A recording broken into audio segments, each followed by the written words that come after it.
Hey folks, Easy Jeezy here. Guess this kind of wraps it up with the 1776 build. I wanted to give a special thanks to my grandson Wingnut, who helped in the build process. That was a lot of fun and a weekend that I won't soon forget, that's for sure.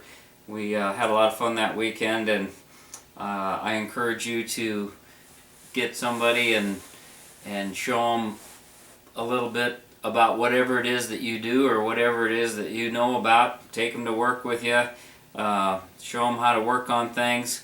It's always good to see them start to understand things that they've never done before, and they'll probably use those skills their whole life. And I hope you got something out of it. I'll keep this part short because this is just the intro, and I want to get that 2-liter out of the 66 Bug here, Valerie, and slip this baby in and get her on the road, put down some miles. So let's get after it.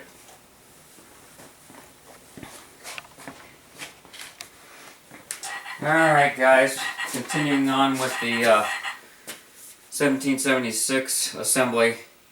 I sure wish Wingnut could have been here for this part. It was a long week, and I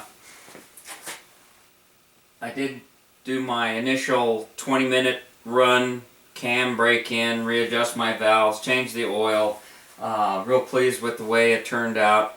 I did pull the 2-liter out of the car, and I'm getting ready to put this 1776 in, and I'm real excited to see how it's going to work out. I think I'm going to miss that torque of that 2-liter for sure, but I'm not going to miss having to deal with dual carbs in a sedan engine compartment.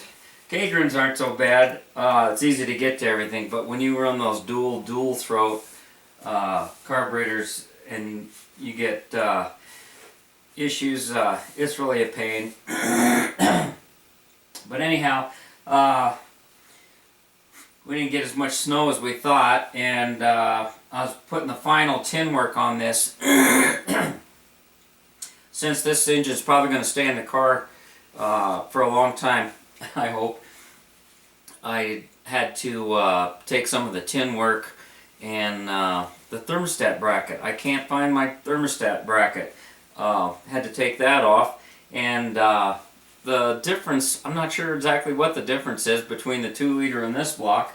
That one's aluminum, of course, and this one is the old standard AS21 case. AS41 was standard, but this was AS21. Anyhow, something's not right with the thermostat. Hardware store doesn't open for a while. We just did our time change, so everything's a mess as usual. So I thought I'd take a few minutes here and touch base on the valve train and rocker arm geometry.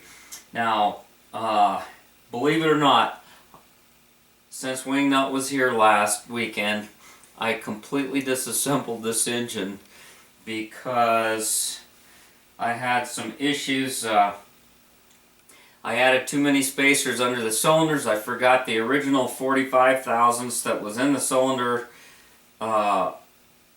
just the way it came with no shims, and I didn't feel comfortable with one of the wrist pin clips. It just kept haunting me. I kept thinking about it, and so I decided to break the engine down, and I'm glad I did. I did find that missing wrist pin clip. I was referring to it as a Jesus clip because if it comes off the snap ring pliers and flies around someplace in the shop, you're always saying, Jesus, where did that thing go? So I kept referring to it as a Jesus clip, and it's just the wrist pin snap ring clip that holds the wrist pin in place.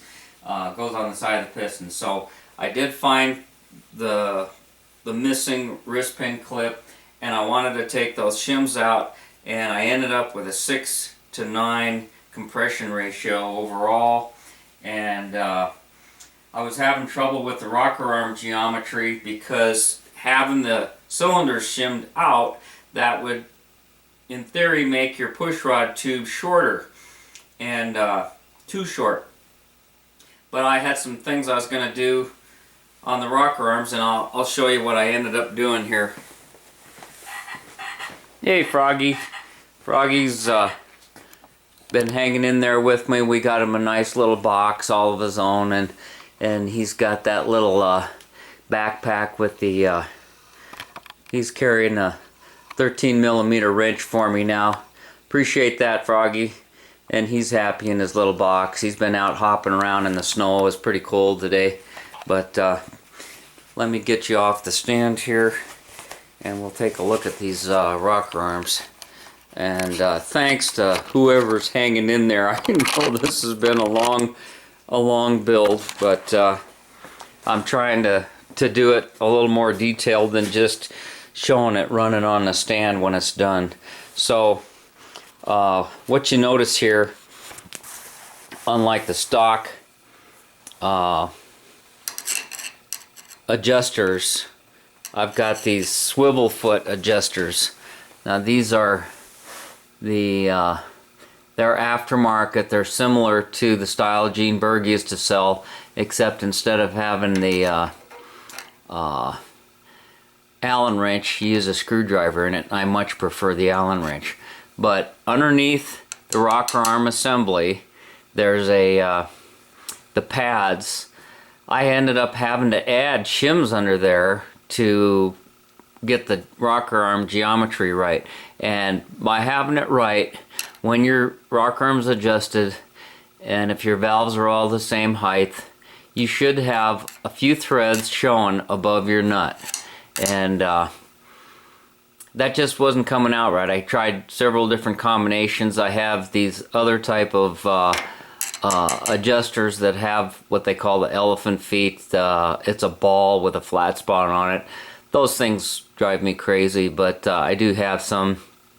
And then I decided, since I am running the stock springs, that so I don't have a clatter box, I'm going to see how this goes. I did put some shims underneath the springs, so that might increase the spring tension a little bit too much. But I've been pretty lucky on these things. If I did break one, the piece laid here in the bottom and didn't go down into the engine. And I'm going to take a chance here, and I'll keep an eye on it and probably be popping my valve covers and looking real close on that. But they're on this style with the stock. They have a little spring clips to help keep tension, so you don't have side play back and forth, which is what causes your noise. And I just thought I'd try the stock setup instead of the solid rocker shaft for a quieter engine, and I'm definitely happy with how quiet it is. So that's the name of that tune. And just to give you a comparison, let's go over here and look at the 2-liter, how that turned out. Yeah, Froggy, I know. Oh, he's happy. This is how the 1.4 ratio rockers look. And I may do a whole nother video on these. You adjust from the bottom, and you use an Allen wrench to do the adjusting. And this has worked out pretty nice. I'm liking it. I wish I would have tried it with the single carburetor. I was running the dual 2-throat carburetors, which I've got sitting right here. But I'm going to put this one in the Manx buggy, the 2-liter. It does run hotter. That aluminum case runs around 175, 180 degrees most of the time, and the stock case runs about 140. Oil temperature stays the same. And I don't know that this is even an issue to even discuss. Maybe during the summer when it gets hotter out, we will. But you'll notice on this one you don't have any of the springs and clips and stuff like that. It's just all bolted together. It's real pretty, and seems to have been working good. So we'll sign off, or keep this one a little bit shorter. And thanks to everybody who's hung in there so far. Hey guys, Easy Jeezy out. got some snow here in the Easy Jeezy garage neighborhood. So finally finished that 1776. That was an ongoing story, and I think I lost quite a bit of video. That editing is great stuff, but sometimes it can bite you. You know what I'm saying? And at any rate, I did get her together, and I did my initial break-in the cam run, and wanted to take this weekend and get out here, and I'll tell you, Froggy's been enjoying the day. We made him a little he's always been stealing my wrenches, so we made him a little backpack so he can carry those wrenches around with him. He's been enjoying himself, hopping around in the snow today, and I cleaned up the garage just a little bit, but I know it's customary to do your engine run. I'm going to be pulling the 2-liter out of the Bug this afternoon, and I figured before I take it off the stand, I might as well let you guys take a look at it. I'm not proud of my engine stand, but it works and get me by for now, and it's a lot easier than crawling around on the floor. Or I just figured I'd do it this way rather than in the car. So let's see if she fires up all right here.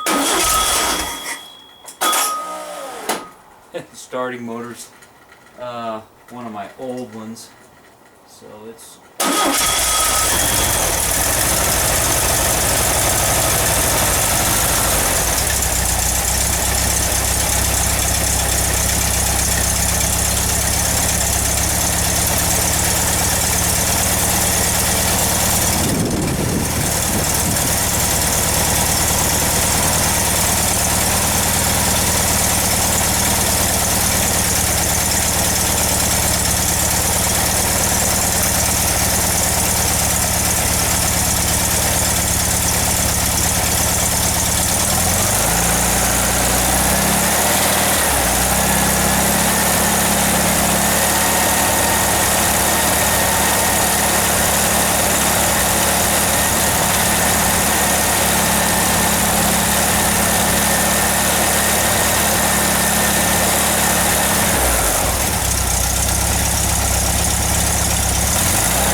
idle, I guess.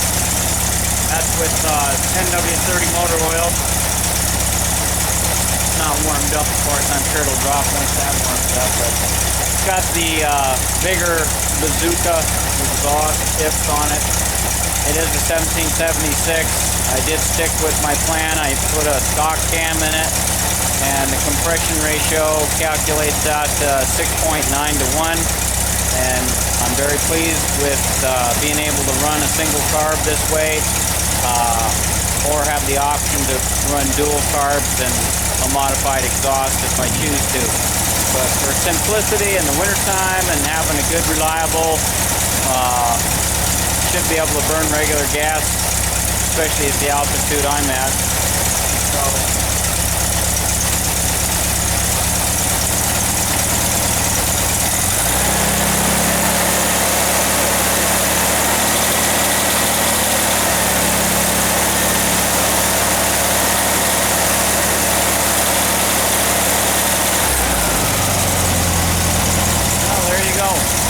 get this posted and get it in the car. I don't want to get it too warm, too hot to handle. And I want to make a special thank you to my grandson for coming up and helping me out. I like that name Wingnut that we gave him, and I hope he got a little bit curious about what's inside of an engine and what makes it tick. And it's a weekend that I won't soon forget, I'll tell you that. I can't find most things, but that's one I've been thinking about all week, and what I could have done to make it better. And you know how it is when you're a parent or grandparent. You want your family to take an interest. It's nice when you can take an interest in the same things and have something to talk about when you get together. And I know when I was his age, I wanted a car, and that's all I could think about. But at any rate, just wanted to give a special thanks to my grandson. Hi, and hi to the rest of the family if you're watching. So we'll go ahead and get this baby started up, show you how it runs, and then don't want to get it too hot, but I like to get it into the car and maybe drive around a little bit. We've got a snowstorm going on right now, so it's a perfect day to be inside working on it. And I've got my assistant here, so Froggy, so I guess I'll be getting after it there. Thanks for watching, and stick with us. Alright guys, got her in the car, getting ready to go for a little test drive. Better do a quick test fire here, make sure it's all good to go. See what you think here.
Grab a few tools and go around the block a few times, aggravate the neighbor.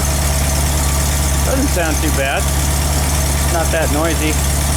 Hope it sounds quieter inside. Alright guys, just pulled out of the garage and down the street. And I'll tell you right now, just a couple stabs at the gas and I'm already got a smile on my face.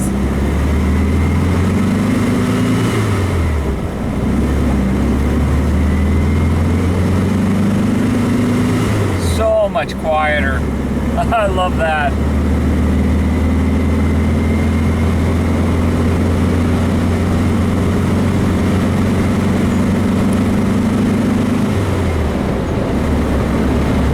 Oh yeah. That's what I'm talking about. Woohoo!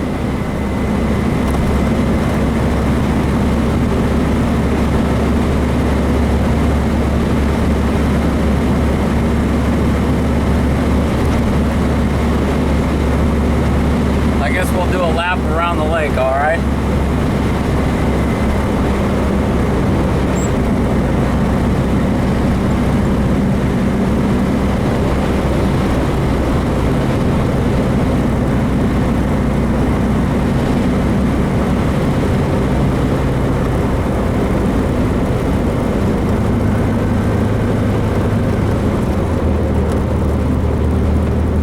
Turn signal even works. Oh man, this is too good to be true. Feels good.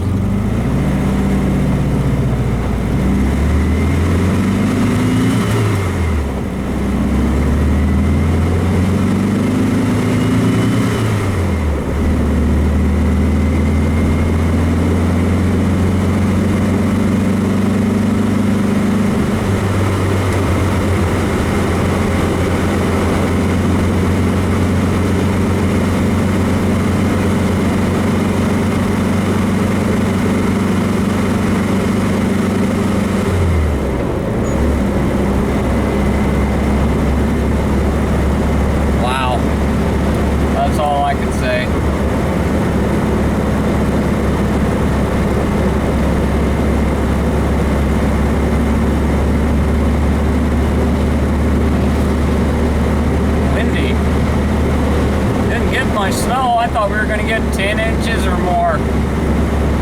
Look at this stuff. It's already melted. Of course, this was really windy.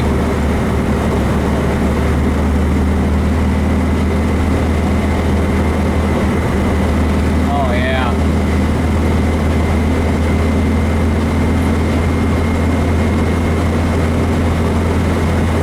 Feels good, guys.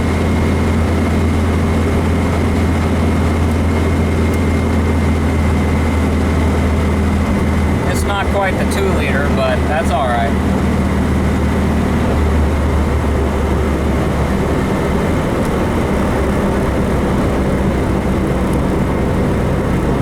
That's all right.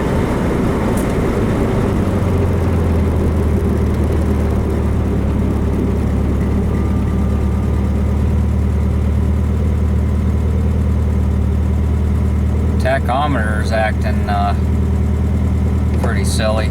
We're running points. I've got another distributor with the Pertronix in it. I may drop that in when we get back to the house just to see what the scoop is on that. Although it fired right up. Happy about that.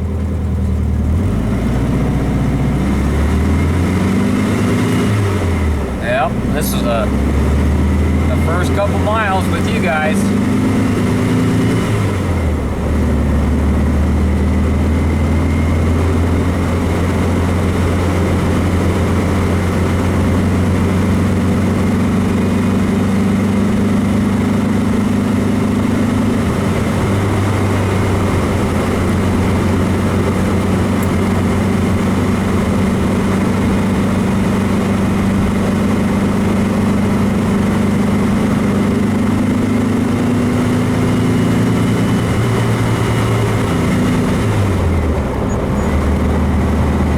This carburetor set up on the aluminum block when we built it as a 1776 with the different crankshaft. We only ran that for a couple of weeks, and then I can't remember what happened. Something about the main bearings. I had the wrong bearings or something, but then I got my 2-liter crankshaft and took it all apart and made the 2-liter out of it. And this is what I wanted right from the start, was this little 1776 with a stock cam and stock carb. And at this moment in time, I couldn't be more pleased.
Like the mountains got that much snow.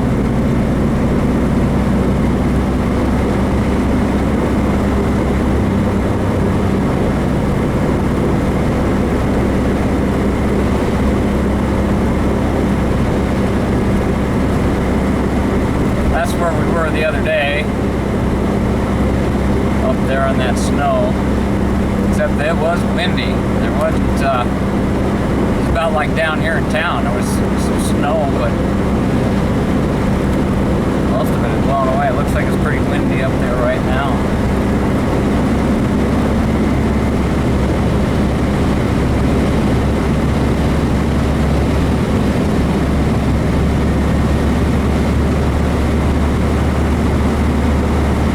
Yes, sir. I'm happy.